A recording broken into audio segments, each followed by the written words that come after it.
तो इस एनिमे की शुरुआत में हम बो फैन नाम के लड़के को बस स्टेशन पर बारिश में भीगता हुआ देखते हैं, जो बहुत दुखी है क्योंकि उसकी मदर बहुत ज्यादा बीमार थी और बिना सर्जरी के उन्हें बचाया नहीं जा सकता था।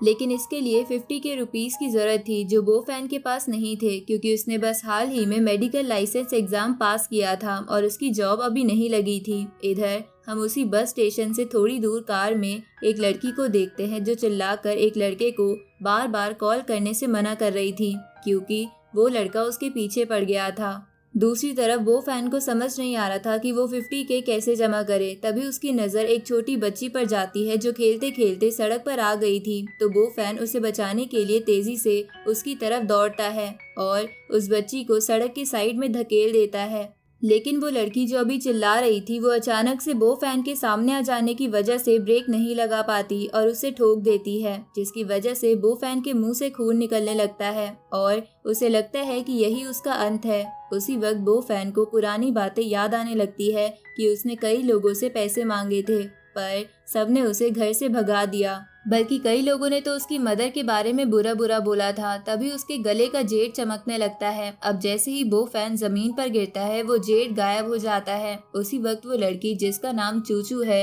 वो बो फैन के पास आ जाती है। साथ ही वहाँ और लोग इकट्ठा हो गए थे।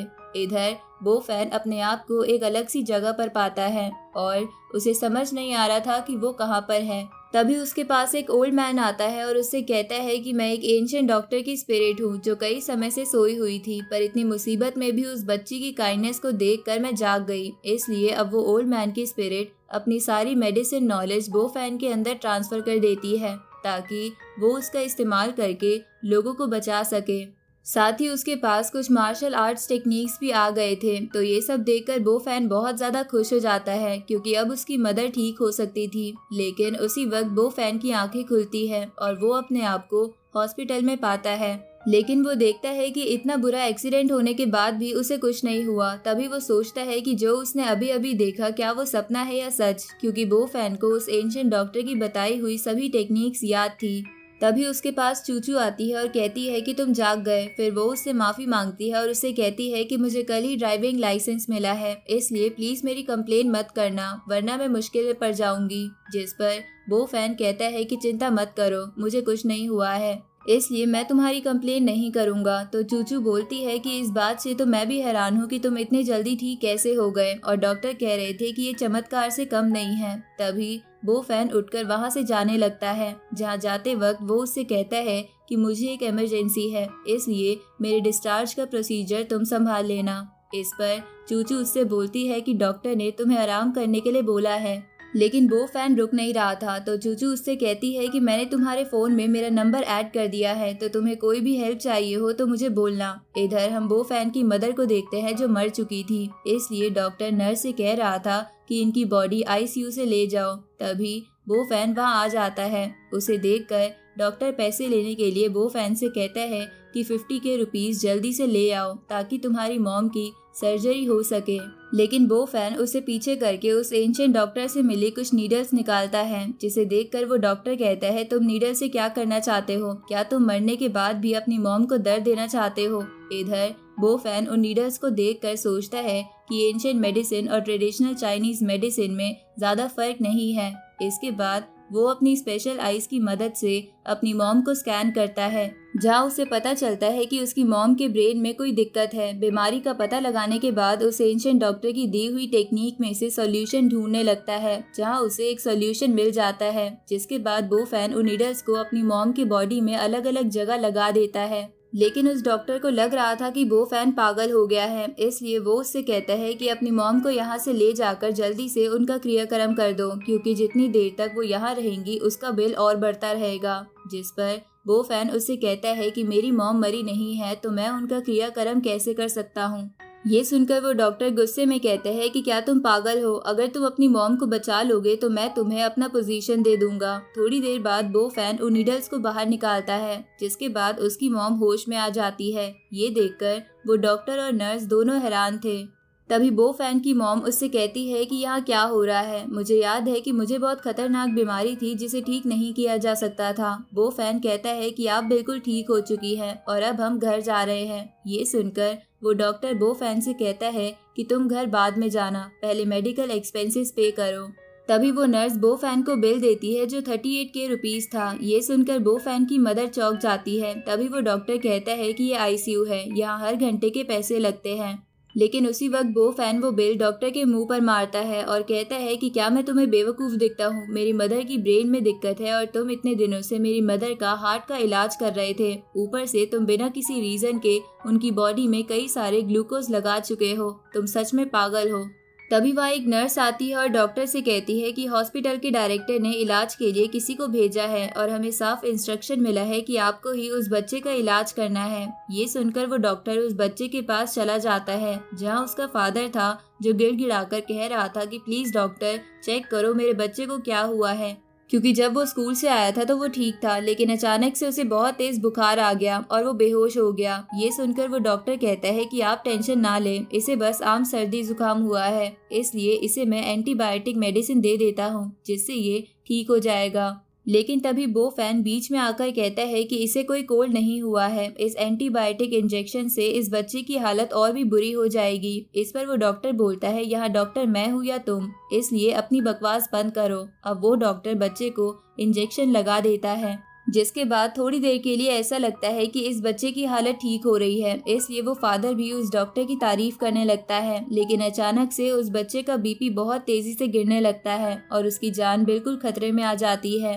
ये देखकर वो डॉक्टर घबरा जाता है तो वो फादर कहता है कि डॉक्टर प्लीज जल्दी कुछ कीजिए, मेरा ये इकलौता बच्चा है, मैं इसे नहीं खो सकता। लेकिन उस डॉक्टर को कुछ नहीं समझ आ रहा था कि अब वो क्या करे। तभी बो फैन बोलता है कि इसे कोई कोल्ड नहीं है, इसकी बॉडी में जहर है।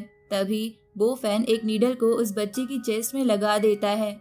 ये देखकर डॉक्टर भी उसे नहीं रोकता है, क्योंकि उसे लग रहा था कि अगर इस बच्चे को कुछ हुआ तो वो सारा ब्लेम बो फैन पर लग जाएगा। इसके बाद बो फैन और भी नीडल्स उस बच्चे की बॉडी में लगाने लगता है, जिसे देखकर उसका फादर बोलता है कि तुम कौन हो, तुम तो कोई डॉक्टर भी नहीं हो, तुम मेरे बेटे के साथ ऐसा कैसे कर सकते हो। लेकिन तभी वो नर्स बोलती है कि इस बच्चे की हालत ठीक हो रही है। ये देखकर वो डॉक्टर भी हैरान था। अब बो फैन उन सारे नीडल्स को बाहर निकाल लेता है और बोलता है कि इस बच्चे को फूड पॉइजनिंग हुई थी, इसलिए अगली बार जो भी खिलाएगा उसका ध्यान रखना। तभी वो बच्चा होश में आ जाता है तो उसके फादर उससे पूछते हैं कि तुम्हें अब कैसा लग रहा है। इस पर वो बच्चा कहता है कि मुझे तो आइसक्रीम खाने का मन कर रहा है। ये सुनकर वो फादर खुश होते हुए बो फैन को कुछ पैसे देते हैं, जिसे बो फैन रख लेता है। इसके बाद वो फादर और सन वहाँ से चले जाते हैं, जिनके जाने के बाद वो डॉक्टर बो फैन से कहता है कि अब तो तुम्हारे पास पैसे भी आ गए हैं, इसलिए जल्दी से बिल पे कर दो। लेकिन उसी वक्त डॉक्टर को हॉस्पिटल टीम का कॉल आता है, जो डॉक्टर से उसी बच्चे का हाल पूछ रहे थे, जिस पर डॉक्टर कहता है कि वो बच्चा ठीक हो गया है और अपने घर भी चला गया है। तभी डीन उसे बताते हैं कि ऐसी ही हालत कई और बच्चों की भी हुई है और उन्हें भी बहुत जल्द हॉस्पिटल में भेज दिया जाएगा। थोड़ी देर बाद डीन और डायरेक्टर दोनों हॉस्पिटल में आ जाते हैं, जिन्हें देखकर वो डॉक्टर बो फैन से कहता है कि बच्चे अपनी जुबान बंद रखना, क्योंकि तुमने बिना डॉक्टर बने किसी का इलाज करा है, इससे तुम्हें जेल भी हो सकती है, पर चिंता मत करो, मैं सब संभाल लूंगा। ये सुनकर बो फैन समझ गया था कि वो डॉक्टर उसका क्रेडिट चुराना चाहता है। तभी वो डॉक्टर डीन और डायरेक्टर के पास आ जाता है, जहां वो डायरेक्टर उस डॉक्टर से कहता है कि मुझे नहीं पता था कि तुम इतने काबिल डॉक्टर होगे। इस पर वो डॉक्टर कहता है कि मैंने ऐसे केसेस पहले भी हैंडल किए हैं। ये सुनकर वो डायरेक्टर डॉक्टर से बोलता है कि पास वाले प्राइमरी स्कूल के सारे बच्चों की भी ऐसी ही हालत है और अभी तक इस केस का पता नहीं चला है। अभी मेरा एक फ्रेंड आता ही होगा, क्योंकि उसका बेटा भी उसी प्राइमरी स्कूल में पढ़ता है, और अगर तुमने उसके बेटे को ठीक कर दिया तो मैं तुम्हें बड़ा इनाम दूंगा। तभी उस डायरेक्टर की नज़र बो फैन और उसकी मॉम पर जाती है और उससे पूछता है कि ये दोनों कौन हैं। डॉक्टर बताता है कि इस लड़के की मॉम मेरे पेशेंट थी, जिसे मैंने ठीक कर दिया। तभी वो डॉक्टर बो फैन के पास जाकर कहता है कि हम बिल की बातें बाद में कर सकते हैं, इसलिए अभी तुम यहाँ से जाओ। ये सुनकर बो फैन अपनी मॉम को वहाँ से लेकर जाने लगता है, जहाँ जाते वक्त उसकी मॉम उससे कहती है कि बेटा अब हमारे पास 20K रुपीस आ गए हैं, इसलिए हम थोड़ा बिल चुका ही देंगे। ये सुनकर बो फैन बोलता है कि मैं तो उस डॉक्टर को फूटी कौड़ी भी नहीं दूंगा। उसी वक्त डायरेक्टर का दोस्त अपने बेटे को तेजी से डॉक्टर के रूम में ले जाने लगता है। जिसे बो फैन भी देख लेता है। अब वो अमीर आदमी डायरेक्टर से कहता है कि प्लीज मेरे बेटे को जल्द से जल्द ठीक करने के लिए अच्छा डॉक्टर ढूंढो। इसे बहुत तेज बुखार है और मुझे डर है कि बुखार इसके दिमाग पर असर ना करे। ये सुनकर वो डॉक्टर उस डॉक्टर को इस बच्चे का इलाज करने को कहता है। तब वो डॉक्टर बो फैन की वो नीडल उठा लेता है। तभी वो अमीर आदमी डॉक्टर से कहता है कि अगर तुमने मेरे बेटे को ठीक कर दिया तो मैं तुम्हें अच्छा इनाम दूंगा। ये सुनकर वो डॉक्टर खुश हो जाता है। तभी वो डीन डॉक्टर से पूछता है कि तुम्हारे हाथ में ये नीडल क्यों है। इस पर वो डॉक्टर कहता है कि मैंने एक नई फॉर्म ऑफ मेडिकल प्रैक्टिस सीखी है और मैं ये नीडल को इस्तेमाल करके इस बच्चे को ठीक कर सकता हूँ। ये सुनकर वो डॉक्टर से कहता है कि तुम सच में एक्स्ट्रा ऑर्डिनरी हो, इसलिए जल्दी से इस बच्चे को ठीक कर दो। ये सुनकर वो डॉक्टर याद करने लगता है कि बो फैन ने वो नीडल किस जगह पर लगाई थी, जिसके बाद वो वैसे ही करने की कोशिश करता है और उसे लग रहा था कि ये इतना मुश्किल भी नहीं होगा। तभी वो अमीर आदमी देखता है कि इससे बच्चे की हालत और खराब हो रही है, इसलिए वो डॉक्टर से पूछता है कि क्या तुम्हें पक्का यकीन है कि इस टेक्निक से मेरा बेटा ठीक हो जाएगा। ये सुनकर उस डॉक्टर के पसीने छूटने लगते हैं और वो घबराते हुए कहते हैं कि ये बिल्कुल काम करेगा। अभी अभी एक बच्चा इसी टेक्निक से ठीक हुआ था। उसी वक्त वो डॉक्टर उनमें से एक नीडल को ऐसी जगह पर लगा देता है जिसकी वजह से उस बच्चे की हालत बहुत खराब होने लगती है, साथ ही उसकी धड़कनें भी धीरे होने लगती है। ये देखकर उस डॉक्टर के हाथ से नीडल छूट जाता है। तभी वो अमीर आदमी डॉक्टर पे चिल्लाते हुए कहता है कि तुमने मेरे बेटे के साथ क्या किया। तभी वो डायरेक्टर भी कहता है कि ये सब क्या हो रहा है और उस डॉक्टर के मुंह से कुछ भी नहीं निकल रहा था और वो मन ही मन सोच रहा था कि बो फैन ने जब किया था तो वो बच्चा बच गया था। तभी वो डीन डॉक्टर से कहता है कि जल्दी से कोई डिसीजन लो, बच्चे की कंडीशन बिगड़ती जा रही है। साथ ही वो डायरेक्टर भी डॉक्टर से कहता है कि अभी अभी तुमने एक बच्चे को ठीक किया, अभी क्या प्रॉब्लम आ रही है। उसी वक्त वो अमीर आदमी भी डॉक्टर से कहता है कि अगर तुम्हें इलाज करना नहीं आता तो पहले बता देते, अगर मेरे बेटे को कुछ हुआ तो मैं तुम्हें इस हॉस्पिटल में टिकने नहीं दूंगा। तभी उस डीन की नज़र उस नर्स पर जाती है जो कुछ सोच रही थी, तो वो उससे पूछता है कि यहाँ पर क्या चल रहा है। इस पर नर्स बताती है कि पिछले वाले बच्चे को डॉक्टर ने नहीं बल्कि बो फैन ने बचाया था, जो अभी अभी अपनी मॉम के साथ यहाँ से गया है। उसी वक्त वो अमीर आदमी गुस्से से डॉक्टर से कहता है कि क्या तुम मेरे बेटे का इलाज कर सकते हो या नहीं, जिस पर वो डॉक्टर इसके लिए मना कर देता है। तो वो अमीर आदमी डायरेक्टर से कहता है कि जल्दी से कुछ करो। तभी वहाँ बो फैन आता है। अब इसी के साथ ये पार्ट यहीं पर खत्म हो जाता है।